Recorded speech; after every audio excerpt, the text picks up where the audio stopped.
Mateo Kapitulo 13. Unya mibiya si Jesus sa mga tao ug misulod sa balay. Ang iyang mga tinun-an miduol kaniya ug miingon, Pasabta kami sa kahulugan sa sambingay mahitungod sa mga sagbot sa uma. Si Jesus mitubag, Ang nagpugas sa mayong binhi, mao ang anak sa tao. Ang uma, mao ang kalibutan. Ug ang maayong binhi, mao ang mga tao nga sakop sa gingharian. Ang mga sagbot, mao ang mga tao nga sakop sa yawa. Ug ang kaaway nga nagsabod sa mga sagbot, mao ang yawa. Ang pagpangani, mao ang katapusan sa kalibutan. Ug ang tig-ani, mao ang mga anghel.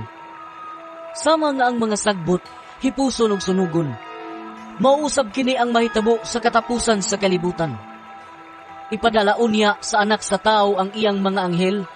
Hipuson nila gikan sa iyang gingarian ang tanan nga mao'y nakaangin sa mga tao sa pagpakasala. Lakip ang tanan nga nagbuhat og daotan. Itambog sila ngadto sa kalayo nga nagdilaab, diin maghilak sila ug magkagot sa ilang ngipon. Unya, ang katauhan sa Dios mudanag sa masaadlaw didto sa gingharian sa ilang amahan. Busa, kung may dalunggan kamo, pamati,